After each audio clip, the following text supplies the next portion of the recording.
Hello, dear little ones. Today, we're going to enjoy some wonderful and captivating fairy tales together. These stories will take us into the magical world of legends and adventures. Let's guess what stories we'll hear today, shall we? It could be the adventurous journey of a brave little girl, the enchanting tale of a princess with long hair, the classic story of Cinderella, or perhaps the exciting adventures of Snow White and the 7 Dwarfs. Little friends, let's embark on this adventure together and discover the mysteries awaiting us in the world of fairy tales. Are you ready? Let the storytelling begin. Snow White and the 7 Dwarfs. This is the fairy tale story of Snow White and the 7 Dwarfs. This classic tale is reimagined with a modern twist on what it means to be fair. It is brought to you by Stories to Grow By. Once upon a time, a princess named Snow White lived in a castle with her father, the king, and her stepmother, the queen. Her father had always said to his daughter that she must be fair to everyone at court. He said, "People come here to the castle when they have a problem. They need the ruler to make a fair decision. Nothing is more important than to be fair." The queen, Snow White's stepmother, knew how much this meant to her husband. At the first chance, she went to her magic mirror. "Mirror, mirror on the wall," said the queen, "who is the fairest of them all?" "Snow White is the fairest of them all," said the magic mirror. "What?" yelled the queen. "No one is more fair than I." The queen must have the best of everything. Everyone knows that. What could be more fair than that? "Snow White is the fairest of them all," repeated the magic mirror. "What do you know? You're a mirror," roared the queen, and she stormed off. Still, the queen was bothered. So bothered was she that the queen decided to be rid of the girl once and for all. "I cannot wait another day," she declared. The queen called for her servant, a huntsman. "Find a reason to take Snow White deep into the woods," she said, pointing her long finger at the servant. "Then kill her." The huntsman was shocked. But she was the queen, and what could he do? The next day he took Snow White into the woods. As he drew his knife to slay her, Snow White turned around. "Look," she said, taking something out of her pocket. "You have always been so good to me." She held in front of him 6 perfect arrowheads that she had carefully shaped. "Do you like them?" she said. "They are for you." "Snow White," said the huntsman, "I cannot do this." "Do what?" said Snow White. The servant dropped to his knees. "The queen, your stepmother, ordered me to kill you," he said, "but I cannot." "She did what?" Snow White called out with alarm. "You must run away," said the huntsman, "far into the woods now, and never come back to the castle." Snow White turned and ran into the woods as fast as she could. Deeper and deeper she ran. It was getting dark, and the wolves were starting to howl. She tripped and her skirt was torn. Tall tree branches seemed to reach down to the very ground to grab her. She was scratched, bleeding, and scared. Yet she ran on and on. Then, all of a sudden, in the distance, there was a light. Who was living so deep in the woods? She stepped up closer and saw that it was a cottage. Yet no sound came from the cottage, only light from the windows. "Hello," she said, knocking softly on the door. "Hello?" No answer. The door was already a little bit open. She opened it some more and stepped in. "Hello, is anyone home?" She looked around. What a mess! She had never seen a messier living room. "This cottage may be the biggest mess I ever saw," she thought. "But it's a roof over my head for tonight. Maybe if I clean up around here, I can earn my sleep." As she cleaned, she thought of someone she already missed. Before her father had remarried, she and a prince who lived in the next kingdom were enjoying getting to know each other. They would take long walks in the royal garden and tell each other stories and laugh. After the queen had moved into the castle, her stepmother had made a new rule: no more visitors. Now the prince had to slip over the palace gate in secret. He would call out to her from under her window, and they could talk a bit that way. It wasn't as good as the long walks, but it was the best they could manage. Now that she had to run away from home, would she ever see him again? After Snow White cleaned up the living room, she went upstairs.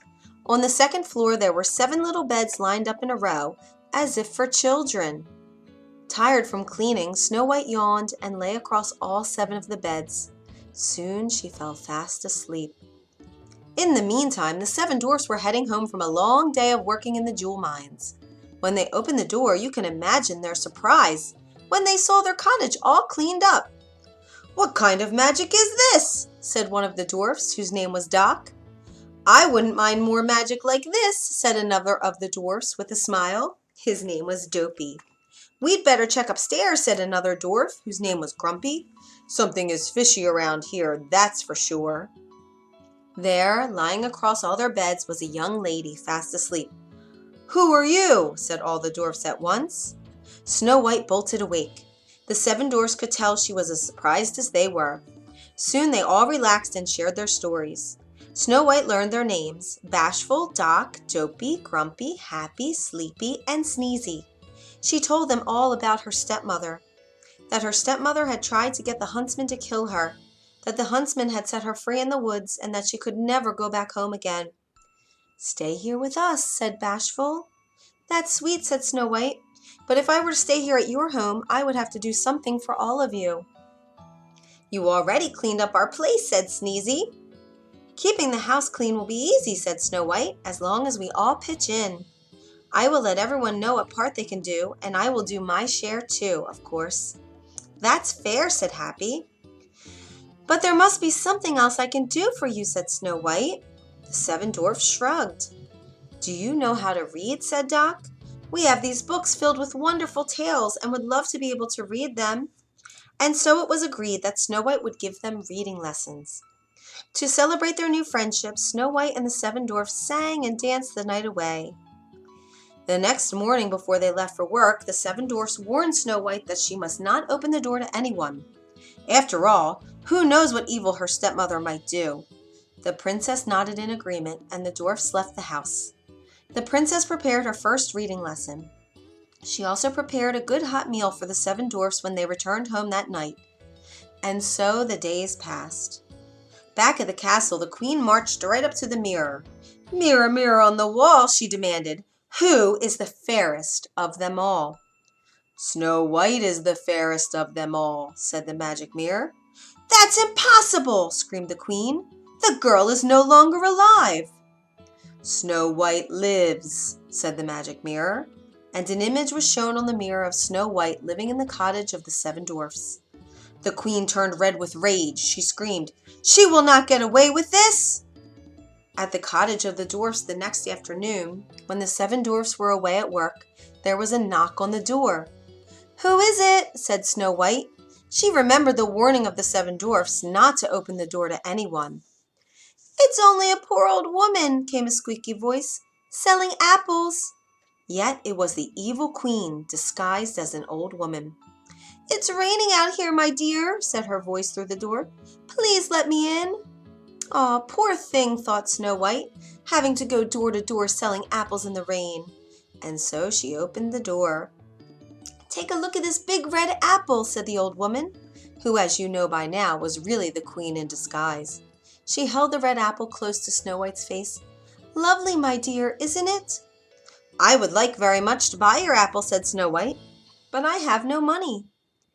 "That fine comb in your hair will make a good trade," said the old woman. "Well, all right then," said Snow White. She took the comb out of her hair and gave it to the old woman, who then gave her the apple. Snow White took a big bite. Alas, the fruit was poisoned! At once, Snow White fell to the ground in a deep sleep. Just then, the door flew open. In marched the seven dwarfs, home from their day's work.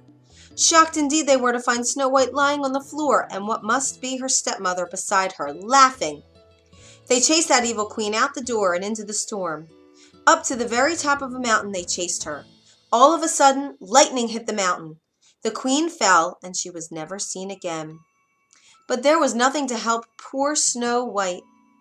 She stayed absolutely still in her deep sleep. The seven dwarfs gently lifted her into a glass coffin. Day and night they kept watch over her. One day, the prince happened to pass through. Ever since he had learned that Snow White was missing at the castle, he was searching for her far and wide. Now he had finally found her, but in such a state! The prince pulled open the glass coffin. Her face seemed so fresh, even in that deep sleep. He gently took one of Snow White's hands in his own and kissed it. At once Snow White's eyes opened. With love's first kiss, the evil queen's spell was forever gone. Now nothing stood in the way for Snow White and the prince to be together forever. They returned to the kingdom and lived happily ever after. The end. If you enjoyed this story, you can find more at storiestogrowby.org.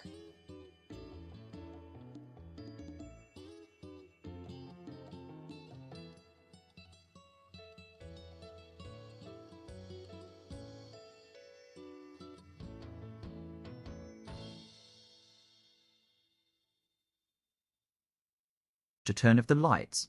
Let's discuss a bit about today's story, shall we? What's the name of the story today? I bet you all know, right? Aha. The story we just heard is none other than the fairy tale Snow White and the Seven Dwarfs, my little friends. Wasn't the story really good? Through this story, let's draw some lessons. Be cautious with strangers and don't accept gifts from them lightly. From the summary of Snow White and the Seven Dwarfs, you can see that the evil queen disguised herself as a stranger several times to approach Snow White with malicious intent. The story advises us to be cautious with strangers because we cannot know whether they approach us with good or bad intentions. Additionally, it suggests that we should not accept any gifts from strangers easily, as such gifts might affect our health and well-being. Kindness leads to goodness. Reading the story of Snow White and the Seven Dwarfs, we easily notice that Snow White treats many people kindly. Because of her kind nature, she is spared by the Huntsman and welcomed by the Seven Dwarfs to stay in their home. The story teaches us that kindness often leads to positive outcomes. Avoid jealousy and envy towards others. In the tale, the queen's jealousy and envy of Snow White's beauty led to numerous unfortunate events. Snow White and the Seven Dwarfs advises us against harboring jealousy and envy towards others, as these negative emotions can bring about unforeseen consequences. Now, it's time for us to go to sleep. Let's close our eyes together, make some good wishes, and dream happy dreams. Good night, everyone.